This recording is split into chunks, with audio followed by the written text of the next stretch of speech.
नमस्कार प्रिय साथियों, जय श्री कृष्णा, जय श्री राधे। हमारे चैनल एस्ट्रो अभि चतुर्वेदी में आप सभी का स्वागत है। मैं अभिषेक चौबे।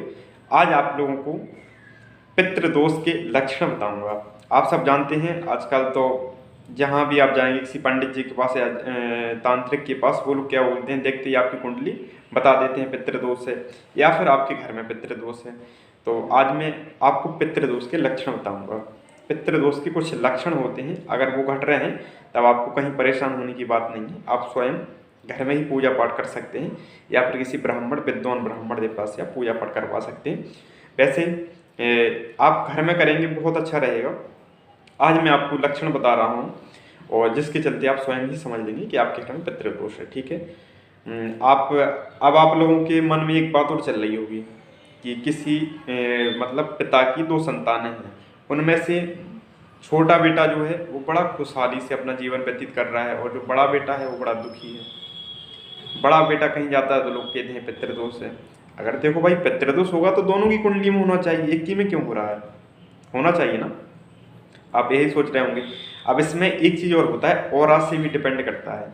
हो सकता है जो उसका छोटा भाई है, मतलब छोटा बेटा है, उसका ऑरा अच्छा हो, पिछले जन्म के उसके प्रारब्ध अच्छे होंगे, जिसके चलते वो इस समय अच्छे से जीवन अपना खुशहाल व्यतीत कर रहा है।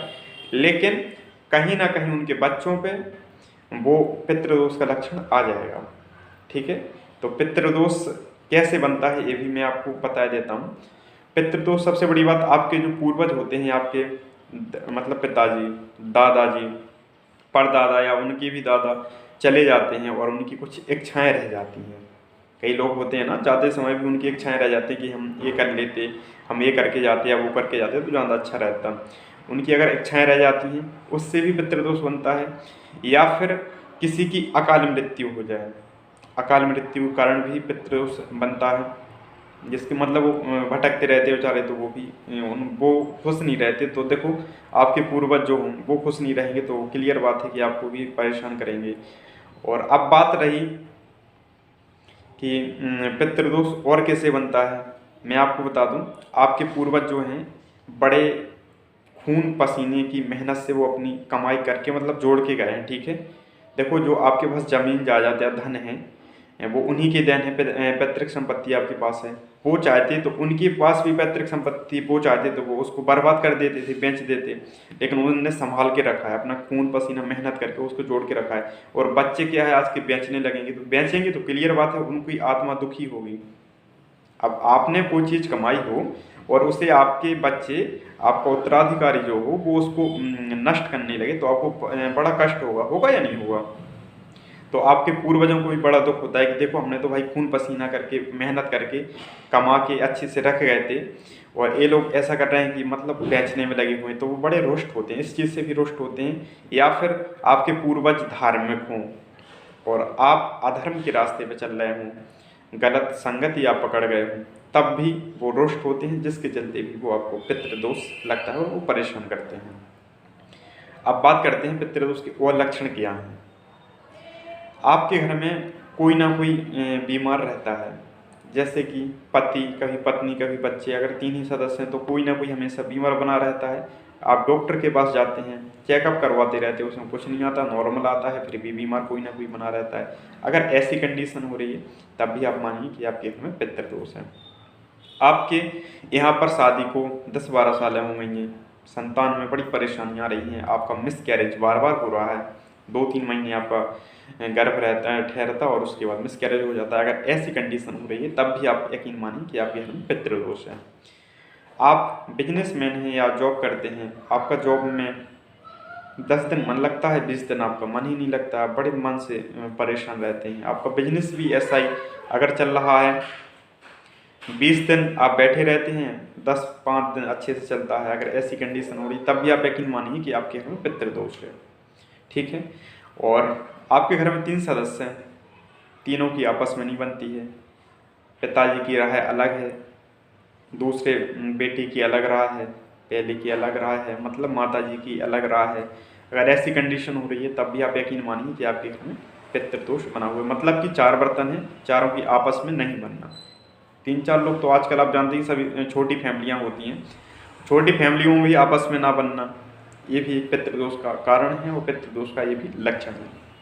ठीक है, अगर ऐसी कंडीशन हो रही है तो आप यकीन मानिए कि आपके घर में पितृदोष है। और जिसके घर में पितृदोष होता है उसके घर की मैं आपको पहचान बताता हूँ। सबसे बड़ी बात, आप उसके घर में जाएंगे, खूब उसके पास पैसा होगा, सब चीज़ होगा, लेकिन आपको उस घर में आनंद नहीं मिलेगा। घर में आपको सूना सा लगेगा और बिल्कुल आनंद नहीं मिलेगा। उस घर के स्वामी से बात करोगे तो वो भी अपने अतीत की बातें सुनाएगा, अपने अतीत की बातें सुनाएगा कि हम ऐसे थे, हम वैसे थे, हमारा ऐसा काम चलता था, और आप उसी की बातें सुन सुन के आप बोर होने लगोगे। ऐसी अगर कंडीशन हो गई तो भी आप मानिए कि पितृदोष है। अब बात करते हैं पितृदोष के उपाय क्या हैं। वैसे हमारे और भी आप वीडियो देखेंगे, उनमें उपाय बताए हुए हैं, आप वहाँ पर देख सकते हैं। और इसमें भी मैं आपको बता दूँ, आप स्वयं चाहते हैं कि आप पितृदोष का उपाय करें तो सबसे छोटा उपाय है कि आप सुबह जब आपके घर की गृहिणी जो हो वह सुबह उठें और घर के बाहर, गेट के बाहर अपने घर के मटके से जल लेके छिड़का करें। क्योंकि रात्रि में क्या होता है, पितृ देव जो होते हैं वो भूखे रहते हैं, रात्रि में वह अपने घर पे आते हैं, तो घर के तो गेट बंद रहते हैं तो वो बाहर ही बैठ जाते हैं। और उनका स्थान वैसे कहाँ माना गया है आप सब जानते हैं, जहाँ पर मटका रखा रहता है पानी का। ठीक है, तो उस मटके से जब आप पानी छिड़कोगे बाहर तो उनको प्राप्त हो जाएगा, तो बेचारे संतुष्ट नहीं है। ऐसा आप नियम बांध लीजिए। ठीक है, ये नियम आप कंटिन्यू कीजिए, आपके घर में पितृदोष आपको परेशान नहीं करेंगे। या फिर आपके घर के जो उम्र में बड़े हैं या मालिक हैं, वह गीता का पाठ करें, जितना हो जाए 5 श्लोक, 10 श्लोक, 20 श्लोक, एक अध्याय, आप जितना हो सके गीता का पाठ करें, डेली पाठ करें।